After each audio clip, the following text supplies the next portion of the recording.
అందరికీ నమస్కారం. సో మీ అందరికీ తెలుసు తండేల్ సినిమా కొన్ని రియల్ ఇన్సిడెంట్స్ నుంచి మనం ఇన్స్పిరేషన్ తీసుకొని ఈ సినిమా చేశాము. నాకు ఫస్ట్ చందు గారి కథ చెప్పినప్పుడు జస్ట్ ఒక 10-15 నిమిషాలు ఐడియాగా చెప్పాడు.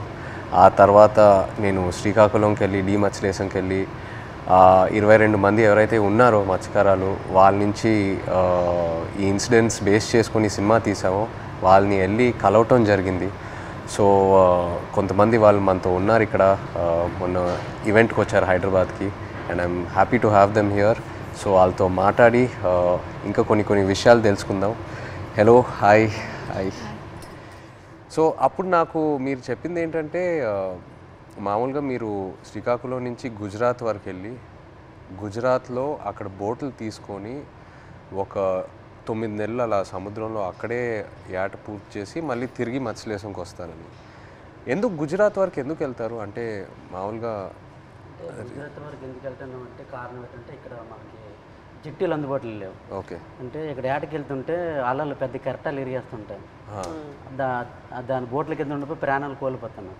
అయితే గుజరాత్లో ప్రతి 20 కిలోమీటర్లకి జట్టీలు ఉంటాయి అక్కడ. ఓకే. అందుకనే ఉపాధి ఉంటుందని వెళ్ళిపోతున్నాం అక్కడ. ఓకే ఓకే జీవనోపాధి ఓకే కష్టపడ్డానికి వెళ్ళిపోతున్నాం. సో మీరు ఒకసారి అక్కడికి వెళ్ళాక ఒక నెల రోజులు సముద్రంలోనే ఉంటారా? ఒకసారి బోట్ తీసుకున్న తర్వాత నెల రోజులు సముద్రంలోనే ఉంటారు? నెల రోజులు ఉంటాం. లేకపోతే మీకు కంప్లీట్గా బోట్ డెక్ ఫుల్ అయిన తర్వాత తిరిగి వస్తారా? అది సముద్రంలో ఏటకి వెళ్తాం. చేపలు ఎక్కి పట్టిందంటే 20 రోజులకు వచ్చేస్తుంటాం. అంటే ఐస్ అంటారు కదా, ఐస్ అయిపోయిందంటే వచ్చేస్తాం. ఓకే. చేపలు ఎక్కువ దొరికితే ముందు వచ్చేస్తాం, దొరకలేదంటే అక్కడక్కడ పట్టుకుంటూ నెంబర్లు కొట్టుకుంటూ ఎత్తుకుంటూ పట్టుకుంటాం. కొద్దిగా లేట్ అవుతుంది. చేపలు దొరికామంటే హ్యాంగ్ వచ్చేస్తుంది చెట్టు. Okay okay okay. అండ్ మీరు అక్కడ సముద్రంలో ఉన్నప్పుడు సెల్ ఫోన్ కనెక్షను, ఇంటితో మాట్లాడాలనుకున్నా, పిల్లలతో మాట్లాడాలనుకున్నా అలాంటి అవ్వదు, ఏ కనెక్షన్ ఉండదు? అవ్వదు.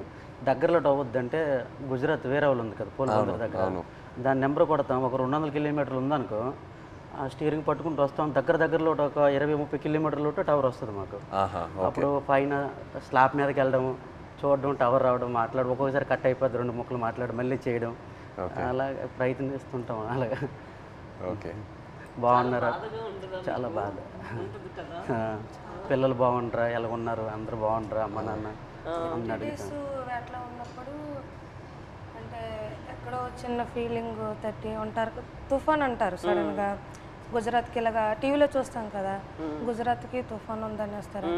తుఫాన్ ఎలాగుంటారు, ఎక్కడ ఏడ్ చేస్తారు అనేసి అనుకునేలోపు వీరు అక్కడ ఏది అందుబాటులో ఏ జట్టు ఉంటుంది, గోవా అవని మంగళూరు అవని ఏదో అవని, ఆడికి వెళ్ళడము.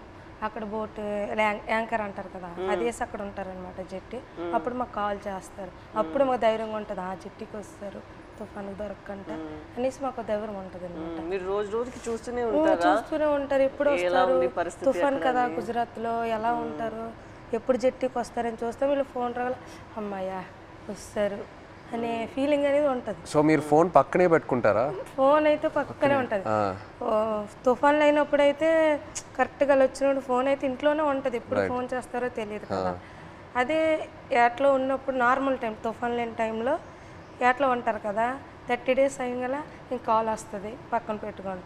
కాల్ 30 డేస్ కానీ 1 డే అవతలైనా ఇంకా టెన్షన్ అనమాట, ఎందుకు రాలేదు, ఏమైంది అని. సో టెన్షన్ అనేది వచ్చేస్తుంది అనమాట. ఒక్కొక్కసారి అయితే ఎమోషనల్ అయిపోతాం. మన సినిమాలో కూడా సాంగ్ మోంటాజెస్లో ఉంది కదా, the calendar where you'd keep. So ఆ 30 డేస్ అక్కడి నుంచే ఆ మూమెంట్ తీసుకున్నాం మీరు చెప్పిన దాన్ని బట్టి. అంటే మనం ఫిల్మ్లో కూడా ఒక సీక్వెన్స్ ఎలా పెట్టాం, ఎన్ని రోజులు అయిపోయిన తర్వాత ఎలా కొంచెం చేతులు ఉణుగుతున్నాయో తెలుసా అని. సో ఒకవేళ 30 రోజుల్లో ఫోన్ రాకపోతే అంటే అక్కడ వాళ్ళని కాంటాక్ట్ చేయడానికి ఏదైనా మీకు ఎమర్జెన్సీలా ఏదైనా నంబర్ ఉందా?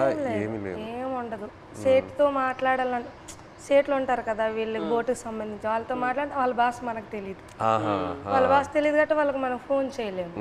ఆ భాష వచ్చినంటే మన దగ్గర ఉంటారు. ఆ భాష వచ్చిన వాళ్ళందరూ గుజరాత్లో ఉంటారు కదా, జెంట్స్ మొత్తం గుజరాత్లో ఉంటారు. ఓన్లీ లేడీస్ ఇక్కడ ఏదో కూలి పని చేసుకొని చేపలు పట్టుకొని వెళ్ళి అమ్ముకోవడం, కానీ ఇక్కడ మా లేడీస్ ఉంటాం అంతే. మాకు ఇది తప్పించి వేరే వృత్తి అయితే రాదు, చేపల వృత్తి. ఎప్పుడైనా ఇంత ఒక దేశానికి తెలిసిపోయింది ఇలాగా 22 మంది మత్స్యకారులు దొరికిపోయారని. కానీ మళ్ళీ మేము అదే గుజరాత్కి వెళ్తాను వేట చేయడానికి తప్పదా, మాకు అదే ఉపాధి అంతే. మీకు ఎలా తెలిసింది ఆ రోజు ఎలా వాళ్ళు అక్కడ దొరికిపోయారు అనేది? నేను 7 మంత్ ప్రెగ్నెంట్ పాప అప్పుడు కడుపులో ఉంది. కూర్చున్న అలా ఫోన్ వస్తుంది, 29 days అయింది అప్పటికి.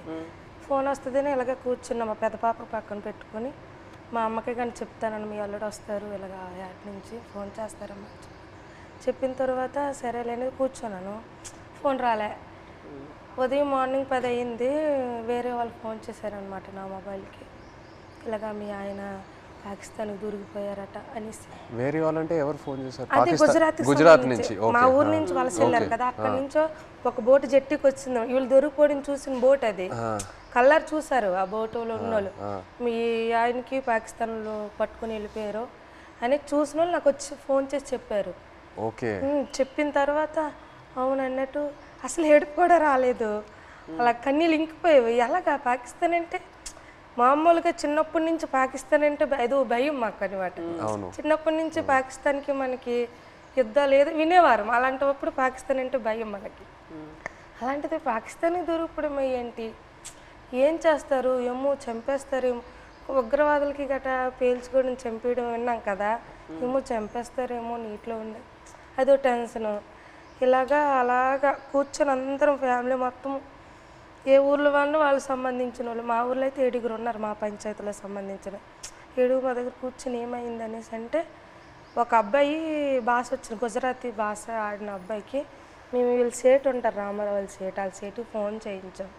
అడగండి ఒకసారి ఏమైంది ఆ సీట్కి అంటే, వాళ్ళు ఫోన్ చేసి అడిగారనమాట ఏమైంది, ఆ పాకిస్తాన్ వాళ్ళు పట్టుకెళ్ళిపోయారంట, ఏమైంది సీట్ అని అడిగితే అతనేమో పట్టుకుని వెళ్ళిపోయారు నీటిలో ఉంచారని చెప్పారు. ఇంకా మాకైతే ఎలాగ వస్తారు అనేసి, ఎలాగ ఆలోచించాలి, ఎక్కడికి వెళ్ళాలి, ఎలాగ తీసుకురావాలి అనేసి ఒక ఎమోషనల్ అయితే మామూలు కాదు.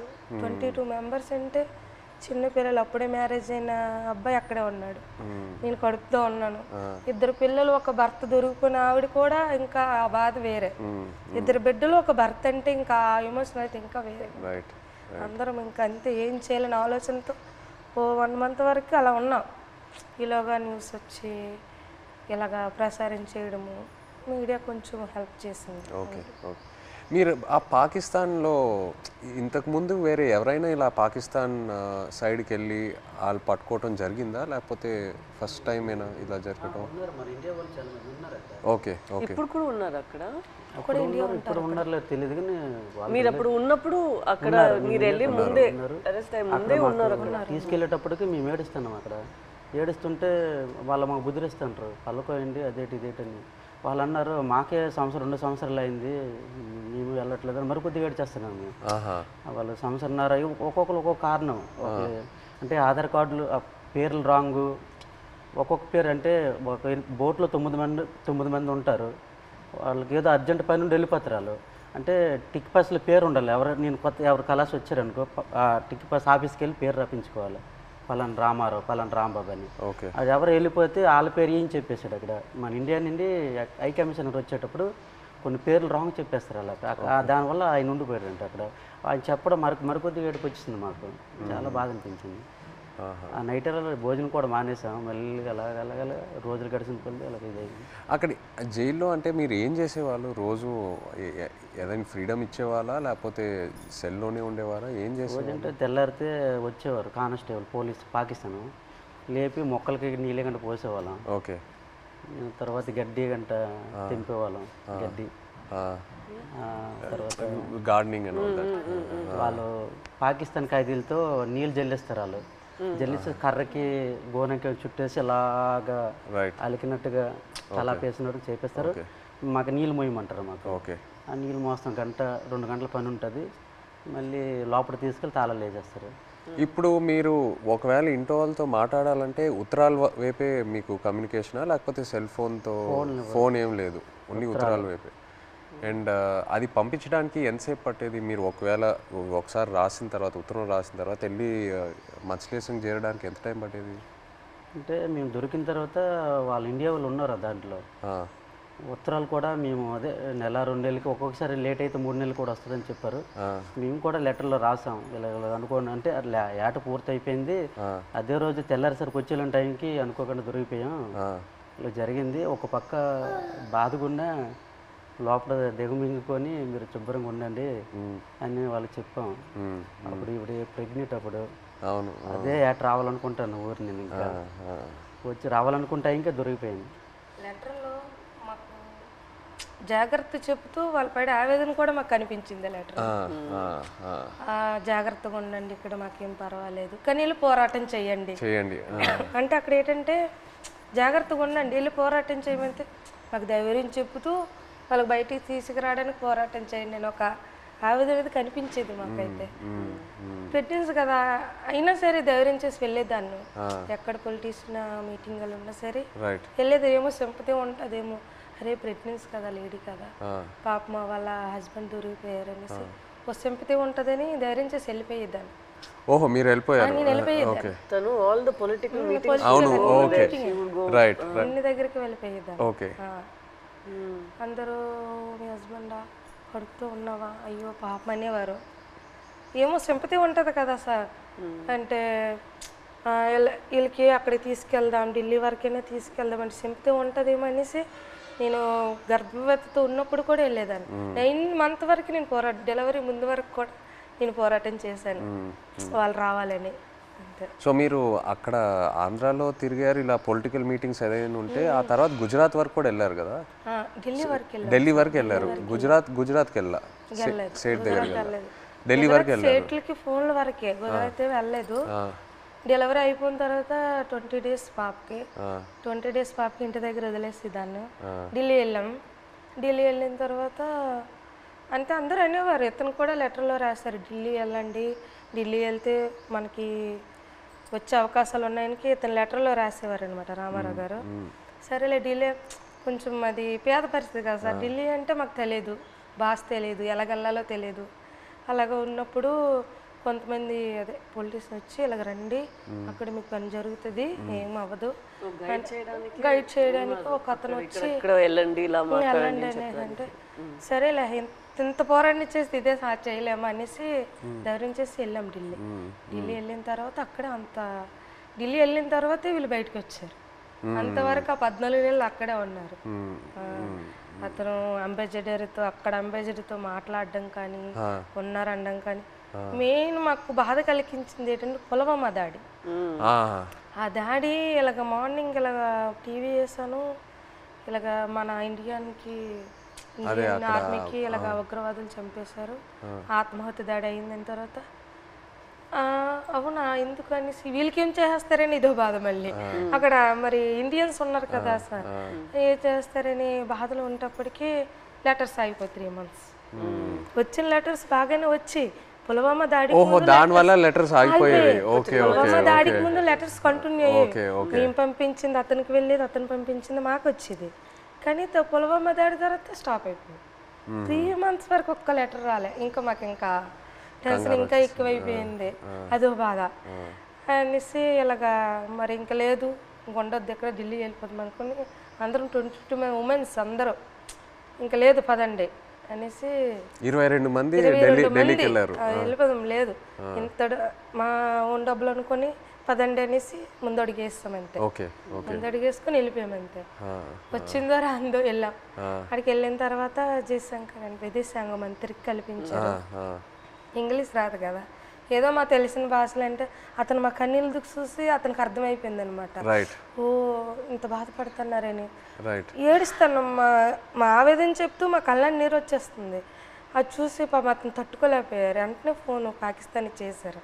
మన ఇండియా అంబాసిడర్ చేసిన తర్వాత పర్లేదు ఉన్నారు, ఇలాగ వస్తారు అని చెప్పారు, జనవరి కల్లా వచ్చేస్తారు అన్నారు. మా దగ్గర చెప్పారు జనవరి కల్లా వచ్చేస్తారు, రాకపోతే మీకే పాకిస్తాన్ నేను తీసుకెళ్తాను, నేను భరోసా ఇస్తానని మాట ఇచ్చాను. ఇచ్చిన తర్వాత అప్పుడు ఇంకా హ్యాపీ అంతే. అతను ఏంటంటే జనవరి కల్లా మాకు ఫస్ట్ కల్లా అక్కడి నుంచి లిస్ట్ వస్తుంది అనమాట. గనగల రామారావుకి వాళ్ళ భాష వేరే కదా సార్. గనగల రామ, గుణగల్ల రామారావు, కేసమర్రికి కసమర్రయ్య అన్నట్టు పేరు. ఓహో, మీ పేరు కరెక్ట్ గా లేదు సార్. ఆ లిస్ట్ కూడా రాంగ్ వచ్చింది అనమాట. గనగల రామారావుకి గంగల్ రామారావు. సో మీరు కన్ఫ్యూజ్ అయిపోయారా, ఎవరు అక్కడ ఎవరు ఉన్నారు ఏంటి? సరేలే వాళ్ళది ఉర్దూ భాష కదా, ఏమో ఇలాగ తెలుగు ఇలాగ రాశారేమో అని మాకు మేము ఆలోచించుకొని వచ్చేస్తారు అన్నట్టు. మీకు ఆ టైంలో ఎలా అనిపించింది? సడన్ గా భయం వేసింది. పేరు డిఫరెంట్గా ఉన్నప్పుడు 22 మందిలో 21 మంది వెళ్ళిపోయి నన్ను వదిలేస్తారేటని ఒక ఇది. వీళ్ళు కావాలని వాళ్ళకి రాస్తారేటో చెప్పలేం. పాకిస్తాన్ ఓన్లీ మీ పేరే తప్పేశారా? అందరివి ఉన్నాయి. ఓకే, అందరివి అందరివి ఏదో ఒక కొంతమంది అక్కడక్కడ పేరు గనగల రామారావుకి గంగల్ రామారావు వచ్చింది. గంగల్ రామారావు వస్తే మరి పేరు డిఫరెంట్ అయితే ఖచ్చితంగా వదిలేస్తారని అందరూ ఇండియా వాళ్ళు అంటుంటారు. ఇంతకుముందు ఉన్నవాళ్ళు పాత వాళ్ళు. నాకైతే రాత్రి ఇద్దరు రాలేదు. 22 మందిలో 22 నా పేరు రాకపోతే నాకు వదిలేస్తే నాకు నిద్ర పట్టట్లేదు, తినాలనిపించట్లేదు. అప్పటికే 14-15 నెలలు అయిపోయింది, సంవత్సరం దాడిపోయింది. అప్పటికి ఇలాగ అయిపోయింది, సన్నంగా అయిపోయాను. వాళ్ళు ఏదో చపాతీలో అంటే ఏదో కలుపుతారంట అక్కడ జైల్లో. అదేదో మనకి ఏదో బరువు మోయాలని మోయలేమంట, ఆవేశం వచ్చేస్తుందంట. వాళ్ళు చెప్పిన మాటలే. అప్పటికే సన్నంగా అయిపోయాను. తర్వాత నోటంటే కూడా బ్లడ్ వచ్చేస్తుంది. ఏమంటే టెస్టులు చేస్తే వేడి వల్ల అన్నారు, ప్రాబ్లం లేదంటే కొద్దిగా ఆపేయకుండా ఉన్నాయి. అలాంటి చాలా భయం వేసేది. అలాగే పుల్వామా టైంలో మీరు అక్కడ ఒక కన్ఫ్యూషన్ లాగా ఏమైనా అయిపోయిందా మీకు? అయిపోయింది. మరి ఏదో వేరే సెల్లో పెట్టేవారంట అక్కడ, ఏదైనా బయట ప్రమాదం ఏదైనా జరిగితే. అంటే బీహార్ జైల్లో ఒక పాకిస్తాన్ ఖైదీకి ఇండియా వాడు చంపేశారని తెలిసింది మాకు. అక్కడ జైల్లో టీవీ ఉంది మాకు చూస్తుండగా. చంపేస్తే మాకు తెలీదు. మాకు 4 రూమ్లలో అందరికి ఒక్క రూమ్లో బంధించేస్తుంటారు. బ్యాగులకి నైన్గా పట్టుకొని ఒక రూమ్లో తీసుకెళ్ళి ఇంకోటి బాంబే చేస్తారు, మనం చంపేస్తారని అంటాడు ఇంకొకడు. చాలా భయం వేసేస్తుంది. అప్పుడు ఇంకో అందులో కానిస్టేబుల్ ఉంటారు కదా కొందరు పాకిస్తాన్ వాళ్ళు, ఆయన లేదు అక్కడ మీ ఇండియా కూడా మా పాకిస్తాన్ ఖైదీ చంపేశాడు కదా, ఇక్కడ మీ వాళ్ళకి ఏం జరగకంటే మీరు అందరికీ ఒక రూమ్లో పెడతాను, మీరు జడవద్దని చెప్పాడు. అప్పుడు కొద్దిగా ఊపిరి పీల్చుకున్నాం. అలా జరిగింది. అండ్ మీకు జైల్లో ఇప్పుడు డబ్బుల్లా ఇప్పుడు ఈ ఉత్తరాలు పంపించడానికి ఆ అమౌంట్ ఎలా మీకు వచ్చేది? పెన్నుల మీద పేర్లు చేస్తాను నేను. ఒక్కొక్కరు ఒక్కొక్క పని నేర్చుకున్నాం. నాకైతే 2 వారాలు పట్టింది టైం. ఓకే. ఇప్పుడు నాకు చైతన్య పెన్ను ఉంటుంది, పైన దారంతో నాకు చైతన్య పేరు వచ్చేస్తుంది. కింద సాయిపల్లి అంటే ఒక పెన్ను మీద 2 పేర్లు రాస్తే 2 పేర్లకు 200 ఇస్తారు. ఒక పేరు అయితే 100 రూపాయలు ఇస్తారు. అలాగే రోజుకి 5-6 పెన్నులు అలా చేసేవాడిని. ఆ పెన్నులు వాళ్ళకి ఇస్తే ఖైదీ లేట్ చేస్తారు, వాళ్ళకి బెయిల్ మీద వెళ్తారు కదా కోర్టుకి, వాళ్ళ ఫ్యామిలీకి ఇస్తారు కదా. ఆ డబ్బులతో మేము ఏంటంటే అప్పుడప్పుడు ఏదో గుడ్లు తెచ్చుకుంటూ కానీ మాంసం కానీ తినడం కానీ. 22 మందికి మరి మెయిన్ లీడర్ని కదా, వాళ్ళ గెడ్డలకు కానీ వాళ్ళ రింకిలకు కానీ బిస్కెట్లకు కానీ ముసలి వాళ్ళకి తెలియదు కదా, వాళ్ళకి డబ్బులు ఇచ్చేవాడిని గెడ్డలకి. సో ఒక్కో ఉత్తరం పంపించడానికి ఎంత ఎంత అయ్యేది మీకు? అంటే ఒక 200-300-500 అంటే మా డబ్బులు ఉండవని తెలిసి ఏవో ఖర్చులు మట్టుకు పనులు చేస్తుంటాం. వాళ్ళకి ఇచ్చి అలాగే. నేను ఎన్ని పేజీలు రాయొచ్చు ఒకసారి? ఎన్ని పేజీలు పంపించచ్చు ఉత్తరం? అంటే వైట్ పేపర్ మీద రాసి లోపల కవర్లో పెడతాం మేము.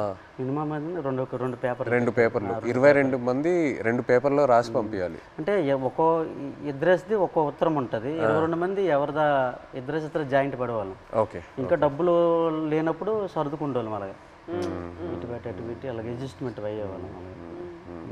మీరు ఒక్కొక్కరికి ఈ ట్రిప్ అయితే నువ్వు లెటర్ పంపిస్తే నెక్స్ట్ ట్రిప్ నేను పంపుతాను.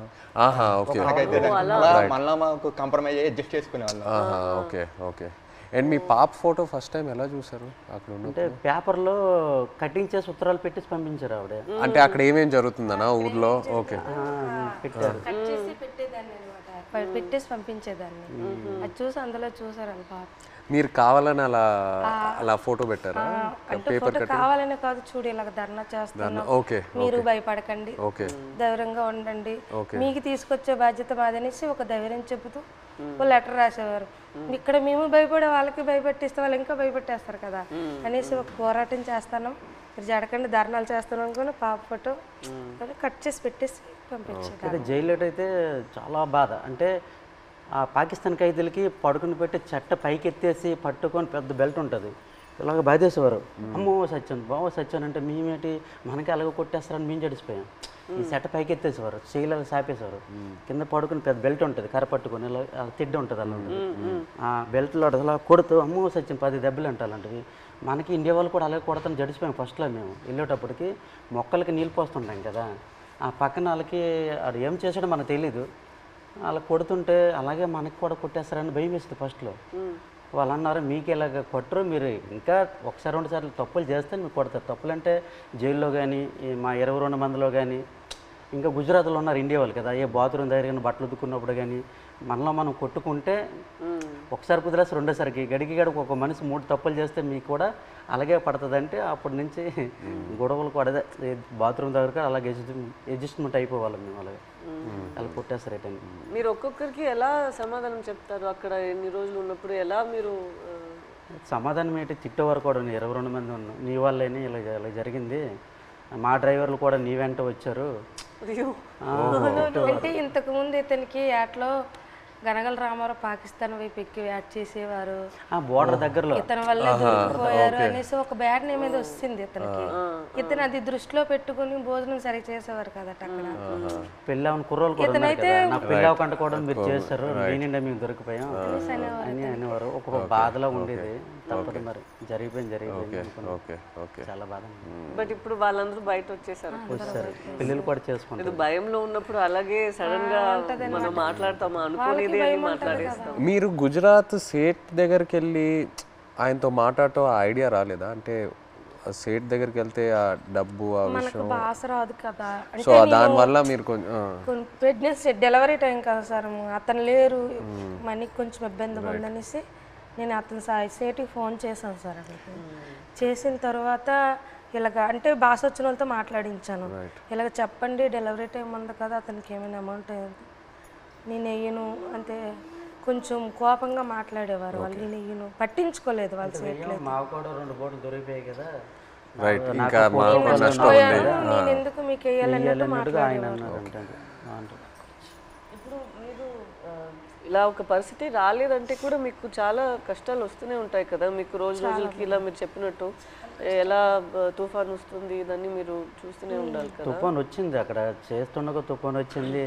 తర్వాత యాంటీని వైర్లెస్ మాకు పిడికి పడ్డా తిరిగిపోయింది, చాలా ఇబ్బంది పడ్డాం. తర్వాత బోటు మొత్తం నీరు అయిపోయింది, చాలా ఎదుర్కొన్నాం అన్నీ. ఒక్కొక్కసారి బోట్లు మునిగిపోతున్న టైంలో పక్కన బోట్ వచ్చి మనుషులకు కాపాడేవారు, బోట్ మాత్రం మునిగిపోయేది. కానీ అక్కడ పక్కన బోట్ లేకపోతే ప్రాణాలు కూడా కోల్పోతారు. అలాంటి పరిస్థితి ఇదని వాళ్ళు చెప్పినప్పుడు మీరు మీ ఆయన దగ్గర అడగలేదా, మీరు ఎందుకు ఈ పని చేస్తున్నారు, మాతోనే ఉండండి, ఇక్కడే ఏమైనా పని చేయండి, మీరు అట్లేం అడగలేదా? లేదు మేడం, అలాంటి ఉపాధి అక్కడ లేదు, మా సైడ్ లేదు. అక్కడికి వెళ్తేనే మాకు మేము అంటే ఇక్కడ రూపాయి ఇస్తే అక్కడ 2 రూపాయలు లేదు. ఇక్కడ నెలనూలే లైక్ ల్యాండ్ ఇట్ సెల్ఫ్ వేరే ఏమైనా ఒక పని మనం చేసుకోవాలి కదా, ఇంత రిస్కీగా ఎందుకు? చాలా మంది డిగ్రీ ఇవన్నీ చదువుకుని ఉన్నారు చాలా మంది, కానీ జాబులు రావట్లేదు. మంచిగా ఎస్టీ జాబితాలో ఏదో చేరిస్తే మాకు జాబులు వస్తామని అంటారు, కానీ చదువుకున్న జాబులు రావట్లేదు. అందుకే ఎక్కువ వలసలు వెళ్ళిపోతారు. చాలామంది చదువుకున్న వాళ్ళు కూడా వెళ్ళిపోతుంటారు. వీళ్ళ అబ్బాయి కూడా చదువుకుంటారు. చాలామంది డిగ్రీలు ఇంటర్లు చదువుకున్న జాబులు రాక వెళ్ళిపోతుంటారు. మా మధ్యకి ఎస్టీ జాబితాలు చేరిస్తేనే ఆ జాబులు వస్తావంటే దానికోసం ప్రయత్నిస్తాను, కానీ ఎవరు సరిగ్గా పట్టించుకోవట్లేదు. ఎందుకు మాకు జాబులు రావట్లేదు అర్థం కావట్లేదు. సో మీరు శ్రీకాకుళం నుంచి లెటర్స్ పంపిద్దాం అనుకున్నారు కదా పాకిస్తాన్కి, అప్పుడు జైల్లో ఉన్నప్పుడు. అప్పుడు ఇక్కడి నుంచి లెటర్లు పంపించడానికి ఏదైనా ఇబ్బంది ఉండిందా? ఇబ్బంది ఉంది. ఇక్కడ నుంచి లెటర్స్ అంటే వాళ్ళు అడ్రస్ రాశారనమాట, ఇలా పంపించండి, టు అడ్రస్ ఫ్రమ్ అడ్రస్ అన్నట్టు ఉంటుంది, ఇలా పంపించండి అని రాశారు.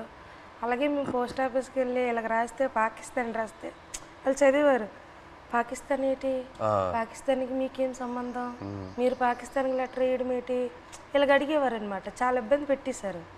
2-3 డేస్ వాళ్ళకి ఇలాగే ఇబ్బంది పెట్టేస్తే మేము ఈ స్టోరీ మొత్తం చెప్పిన తర్వాత వాళ్ళు అప్పుడు ఒప్పుకున్నారు. తర్వాత మేము ఏదో పాకిస్తాన్ నుంచి వచ్చినట్టు, వీళ్ళు పాకిస్తాన్ వాళ్ళు, మీరే ఈడమేటి పాకిస్తాన్ అనేసి వాళ్ళ క్వశ్చన్లు అడిగేవారు. చాలా ఇబ్బంది పెట్టేశారు. తర్వాత ఈ స్టోరీ మొత్తం చెప్పిన తర్వాత అప్పుడు నమ్మారు. అంతే. మీ ఫ్యామిలీ ఎవరు చెప్పలేదా మీకు ఇలా చేపలు పట్టుకున్న వాళ్ళని పెళ్లి చేసుకోకూడదు, ఇలాగే ఉంటుంది మీకు?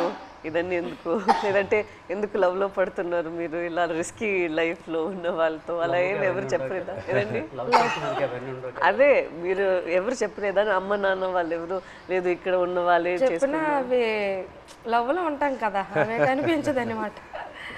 అంతే, లవ్లో ఉంటే అతనే కావాలన్నట్టు ఉంటది అంతే.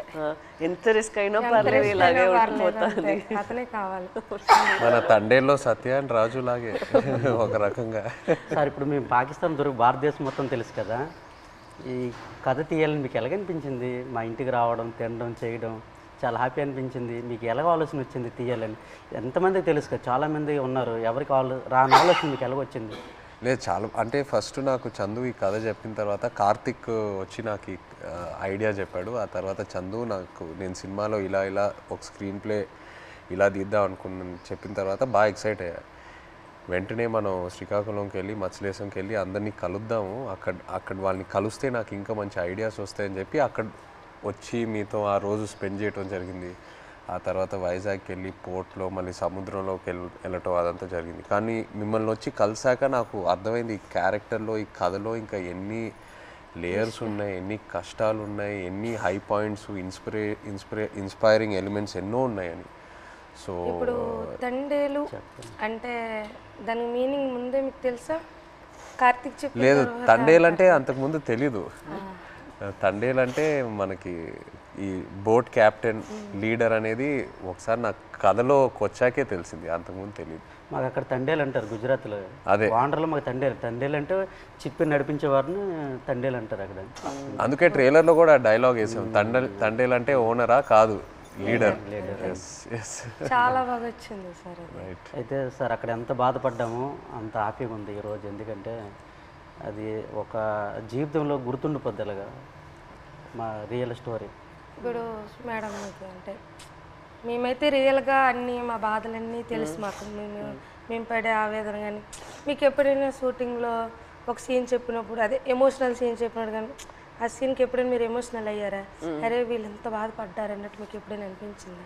మాకు మీ వే ఆఫ్ లైఫ్ రోజు మీరు ఎలా గడుపుతున్నారో అదే నాకు ఒక పెద్ద ఆశ్చర్యం. మీరు ఎలా చెప్తారో, నేను రోజుకి తుఫాన్ అక్కడ వస్తుందా, ఏమవుతుంది అని ఒక రోజుకి ఎలా మీరు గడపగలుగుతారో, నెక్స్ట్ రోజు లేచి అది నిజ లైఫ్లో నేను అది చేయగలుగుతాను అంత నాలో ఆ శక్తి ఉందని నాకు తెలీదు. సో ఒక్కొక్కసారి అలా చేసినప్పుడు మనం ఫిల్మ్లో నాకు ఈ ఆలోచనే వస్తుంది, వీళ్ళకి ఎక్కడి నుంచి ఆ ధైర్యం వస్తుంది?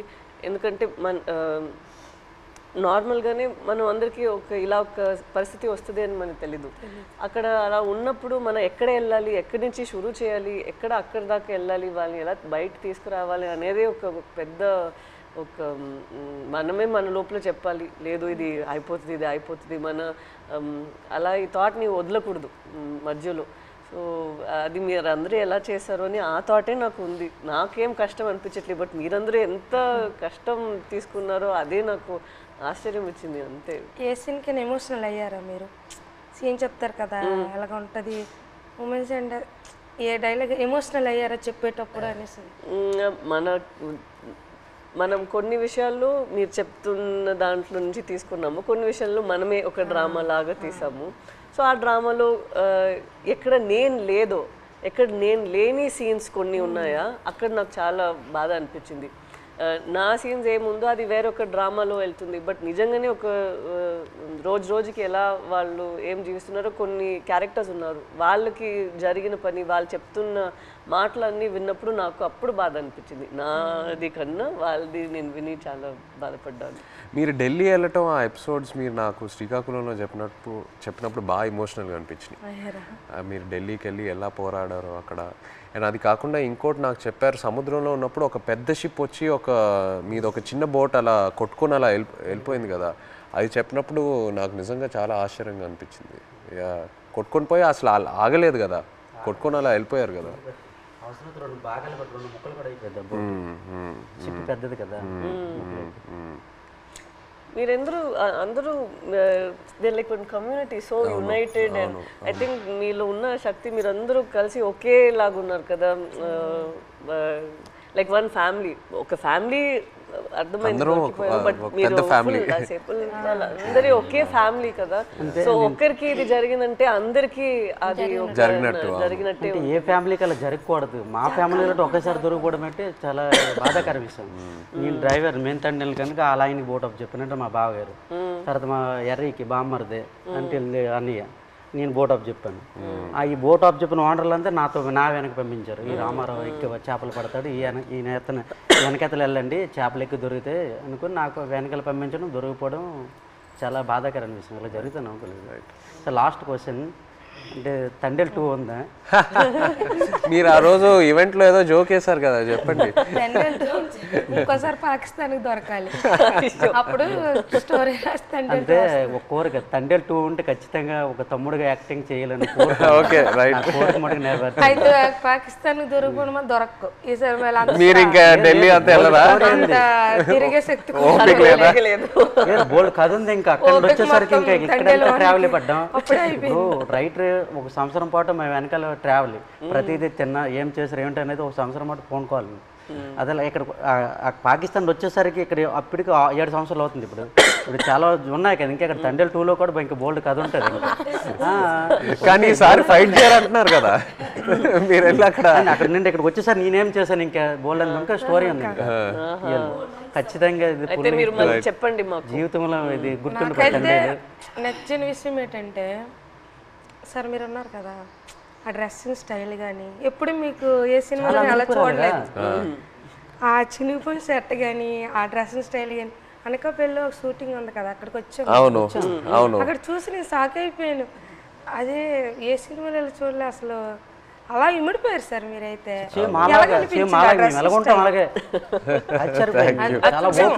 అదే నేను చెప్తున్నా కదా, మిమ్మల్ని వచ్చి అప్పుడు కలిసి మీతో టైం స్పెండ్ చేశాకే నాకు ఆ క్లారిటీ వచ్చింది. ఓకే మనం ఇలా క్యారెక్టర్ని ఇలా డిజైన్ చేయాలి. సో సేమ్ బనీలతోటి ఆ ఎండలోటి ఇవన్నీ చాలా కష్టపడ్డారు. చాలా యాంకర్ పట్టుకొని ఉన్నారు కదా ఫస్ట్ పోస్ట్ పట్టుకొని హైలైట్ అది అయితే అందరు కూడా మా ఊళ్ళు ముసలంతా సాయి సినిమా మేము చూడాలి. ఎవరికి ఫోన్ చేసినా అదే రింగ్ స్టోన్ బుజ్జి తల్లి. ఎవరికి ఫోన్ చేసినా రింగ్ స్టోన్ ప్రతి సెల్లకి హైలెస్ సాంగ్ ఉంది కదా, అది ఎలా హైలెస్ అది మా స్లాంగ్. అవును, ఎలా సింక్ అయింది అది అక్కడ అంటే మీ మలలకి తెప్ప లాగేటప్పుడు వస్తారు కదా when they rowing when they pulling the net. ఇప్పుడు అది రేరు. ఇంతకు ముందు జనరేషన్ లో ఎక్కువ వాళ్ళు వచ్చినప్పుడు దీనికి మీరు తెడ్డ అంటారు కదా, కత్తావ అంటాము. ఏమంటారు? కత్తావా. ఆ కత్తావ పట్టుకుని కత్తావా అంటాం మేమైతే. అండ్ పెద్దాలు వచ్చినప్పుడు ఇలాగ బోట్ వెళ్తుంది కదా, ఆ కత్త ఆయనతోటే అలా లెవెల్ చేసుకుని వచ్చి ఐలెస్ అనుకుని వచ్చి వడ్డీకి వస్తారు. అంటే ఎలా సింక్ అయింది అది, అది మాకు ఆశ్చర్యం. ఈ విషయం మన చందు మొనెటి అండ్ దేవి గారికి వాళ్ళకి క్రెడిట్ ఇవ్వాలి. రైట్, శ్రీమణి గారికి. బుజ్జి తల్లిలో ఒక పాయింట్ ఉంది, అది అయితే నాకు కదిలించింది. ఏది? ఉప్పు నీటికి ముప్పును కూడా గట్టిగా గట్టి అంటే ఎంత అలలకైనా మీరు దాటుతారు, కానీ ఒక కన్నీటి చుక్క దాటలేకపోతాడు అంతే. అక్కడైతే చాలా ఎమోషనల్ స్ట్రాంగ్. ఆ పాయింట్ అయితే నాకు పిచ్చిగా నచ్చింది, చాలా బాగుంది. Thank you so much. Actually మీరందరికీ థ్యాంక్ యూ చెప్పాలి. పూర్వ జన్మలో అదృష్టం చేసుకున్నాం. అట్లా ఏం లేదు, అట్లా ఏం మా జీవిత రియల్ జరిగింది. ఇంకో ఎన్నో విషయాలు చెప్పాలి, బట్ మనకి సినిమా పరంగా ఓన్లీ 2 గంటలే ఉంది. బట్ ఇంకా ఎన్నో చెప్పాలి. ఫ్యామిలీకి ఈ కథ నచ్చిందంటే మా అదృష్టం సార్. అది బొమ్మ దద్దరెళ్ళిపోతుంది సార్. రాజులం జాతరే పొలిటీషియన్ అనడం లేదు, రాజులమ్మ జాతరే పొలిటీషియన్ అనడం లేదు, కానీ పొలిటీషియన్ చూస్తే ఇంకా బాగా ఏమో అనిపిస్తుంది మాకు. అంతే చూస్తారే వచ్చుకోరు జట్టీలు లేవు, వాళ్ళకని తెలుస్తుందేమో ఒక నమ్మకం. ఇంకా జట్టి స్పీడ్గా అవుతుందేమో. జట్టు ఉంటే మాకు ఎలాంటి ఇబ్బందులు ఉండవు కదా. మా కోసం మత్స్యకారుల కోసం ఏదేని ఒక మంచి పని చెయ్యండి సార్. అదేనే మీకు వీలైనంత అందరి కోసం, మా కోసం అని కాదు, మత్స్యకారుల కోసం. 8 మంది హీరోలు ఉంటుండగా మీరు మా జీవితాన్ని ఎంచుకున్నారు తప్పకుండా అది పెద్ద తప్పకుండా మేము అనుకున్నాము రిలీజ్ ముందే మీకు ఒకసారి చూపిద్దామని, బట్ మీరు ఐ థింక్ థియేటర్ లో చూస్తే శ్రీకాకుళంలో థియేటర్లో మీరు అందరు వెళ్ళి చూసి చూస్తేనే మీకు ఖుషిగా అవుతుంది నేను అనుకుంటున్నాను. మీకు సినిమా నచ్చితే మాకు ఎంతో సంతోషం. నచ్చితే మీరు ప్లీజ్ స్టోరీ ఉంటే వేడికి వచ్చేస్తా ఖర్చు పట్టుకుని వెళ్తాను చెప్తే రాజులమ్మ జాతర అది మిమ్మల్ని మైండ్ లో ఇది పెట్టుకొని రియల్గా చేస్తాం. జరిగింది సార్. అవునా? జరిగింది. ఇప్పుడు మేము చేపలు సార్, మా యాస వేరే ఉంటుంది. అలా అక్కడ ఉంటుందిరా అనడానికి అక్కడ ఉంటుందిరా అనేసి మా భాష వేరే ఉంటుంది. ఒక సిటీ వెళ్ళామనుకో మా భాష విని అరే చేపలు వాళ్ళరా అంటారు. కొంతమంది మీ చేపలు ఇలా అంటారు. కొంతమంది అంటే అంటారు అనడానికి మాకు అలాగ రాదు. ఒక్కో వేరే మత్స్యకారుల స్లాంగ్ వేరే వేరే ఉంటాయి. మా స్లాంగ్ వేరేగా ఉంటుంది, పక్కన మత్స్యకారు స్లాంగ్ వేరేగా ఉంటుంది. అందులో మా స్లాంగ్ అయితే ఎవరు మాట్లాడలేరేమో, కానీ మేడం గారు అయితే నాకైతే చాలా మేము మాట్లాడినట్టు మాట్లాడారు. అసలు ఇది హైలైట్. నేను ఫుల్ టైం అదే ఆలోచిస్తాను. హైలైట్ మేడం గారు, మేము అలాగే మాట్లాడతాం. ఉంటుందిరా అలాంటి వెళ్దాం రా అన్నట్టే మేడం గారు. చాలా థ్యాంక్ యూ సో మచ్. ఇది నాకు పెద్ద compliment. Thank you very much. Success meet మాత్రం శ్రీకాకుళం అది నా ప్రామిస్. సినిమా రిలీజ్ తర్వాత సక్సెస్ మీట్ కి మేము శ్రీకాకుళమే వస్తున్నాము. మచ్చలేసు అక్కడికి వచ్చి కలిసి శ్రీకాకుళంలో సక్సెస్ మీట్ పెట్టి వెళ్తున్నాం. ఆ టైం లోపల మీ 25 మందిని కాల్ చేసి వాళ్ళని కూడా సక్సెస్ మీట్ లో వాళ్ళని కూడా అప్రోచ్ చేస్తే కరెక్ట్ గా ఉంటుంది. శ్రీకాకుళం నుండి కేమచ్చి వస్తానరా? రమ్మంటే వస్తాం, ప్లాన్ చేస్తాం. బట్ సక్సెస్ మీట్ అయితే శ్రీకాకుళంలో చేస్తున్నాము తప్పకుండా. Okay, thank you so much. మాతో మీరు కలిసి ఇంత షేర్ చేశారు. Again thank you so much.